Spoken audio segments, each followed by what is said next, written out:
देखिए, यदि एक वर्ग में 30 लड़कों का औसत स्कोर 80 है और उसी वर्ग में 20 लड़कियों का औसत स्कोर 90 है, तो पूरे वर्ग का औसत स्कोर क्या होगा? हमें पूरे वर्ग का क्या निकालना है? औसत स्कोर निकालना है पूरे वर्ग का। देखिए, लड़कों का 30 का कितना है? 80, और लड़कियों कितना है? और उसी वर्ग में लड़कियों कितना है? 20 लड़कियों का 90, और पूरे वर्ग का मतलब लड़कों और लड़की दोनों का, तो 30 तो लड़के हैं और 20 लड़कियां हैं। देखो इसको ध्यान से, ठीक है, बराबर 8 या 24, 2400 धन 9 दूनी 18,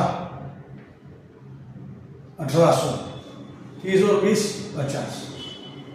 समझिए इसको, कोई दिक्कत आए तो बताइए मुझे। बराबर, देखिए 2 जीरो है जी, 8 4 12, 12 का 2 आता है 1 1 2 2 4, डबल 0 बटे 50 बराबर 1 0 से 1 0 गया, 5 8 40, मतलब 40, 2 बचा, 2 पे 0 20, 5 20, मतलब आपका कुल स्कोर कितना आ गया उसका? 84। क्लियर?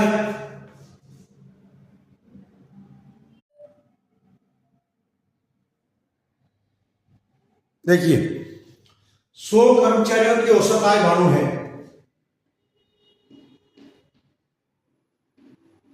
औसत आय बराबर, देखिए 100 कर्मचारियों की औसत आय भानु है, मतलब 100 गुणित 92, जिसमें से 40 कर्मचारियों की औसत आय 80 है, मतलब 40 की जो है वो कितनी है? 80।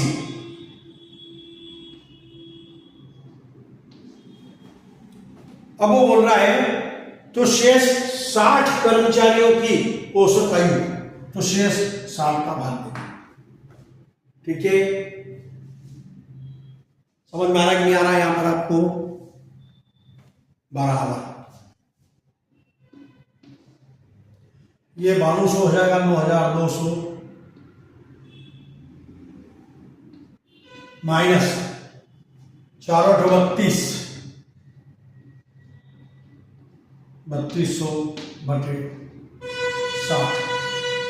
समझिए इसको, ठीक है, हम बराबर आगे ले जाएंगे। बराबर, देखिए ये 2 जीरो में से 2 जीरो, तो 2 जीरो जैसे आ जाएगी, 2 में से 2 गया तो फिर जीरो आ जाएगा, 9 में से 3 गया तो 6, 6 के ऊपर 1 2 3 जीरो, 1 2 3 जीरो बटे कितना? 60। ठीक है, अब 1 जीरो से 1 जीरो, 6 कम 6, 6 कम 6 और 2 जीरो, कितना हो गया? 100। अर्थात शेष 60 कर्मचारियों की औसत आय 100 होगी। कितनी होगी? 100 होगी। क्लियर?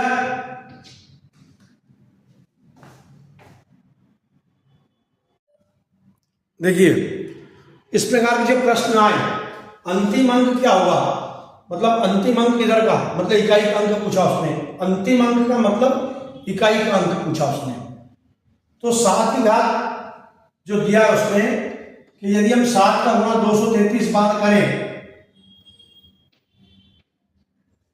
तो अंतिम अंक क्या आएगा, मतलब आखिरी वाला अंक क्या आएगा? इधर का।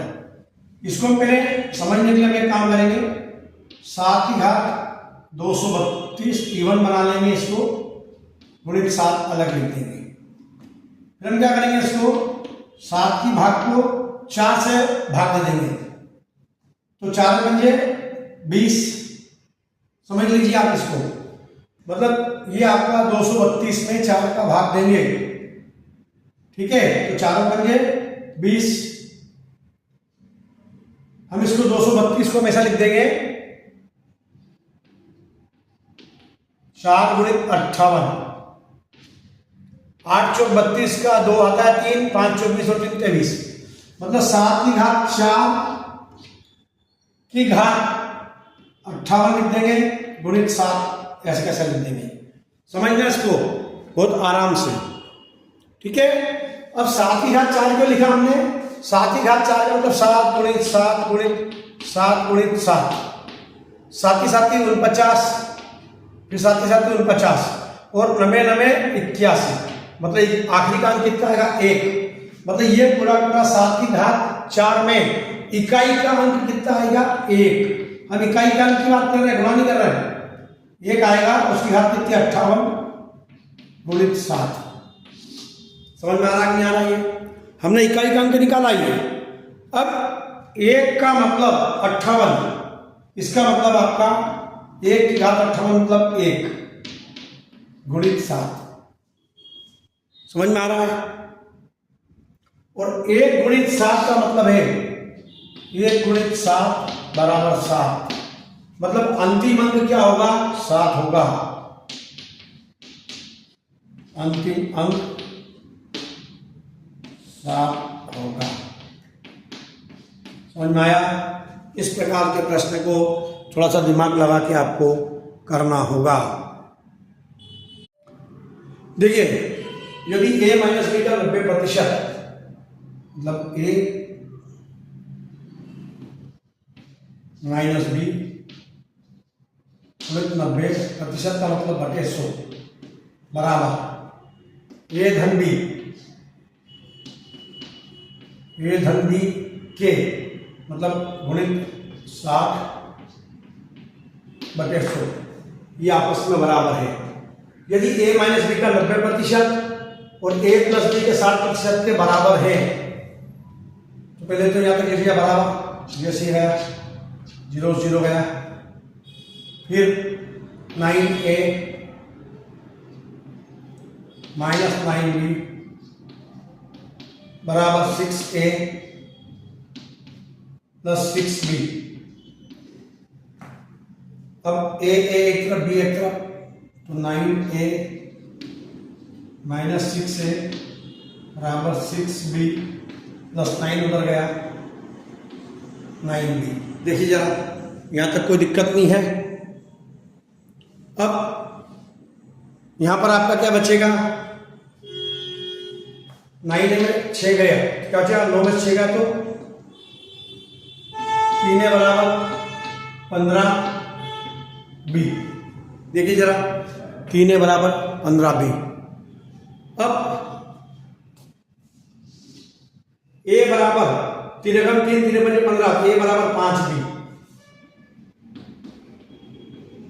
a बराबर क्या है 5b। क्लियर।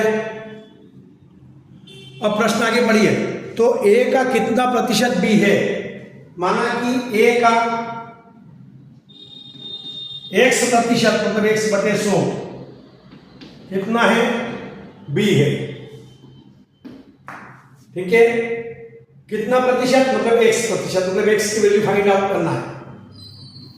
तो इस a की जगह क्या लिख देंगे 5b, a की जगह लिख दिया हमने 5b गुणित x बराबर 100 का गुणा b में होगा तो 100b, b से b कट गया, x बराबर 100/5, 100/5 बराबर 20%।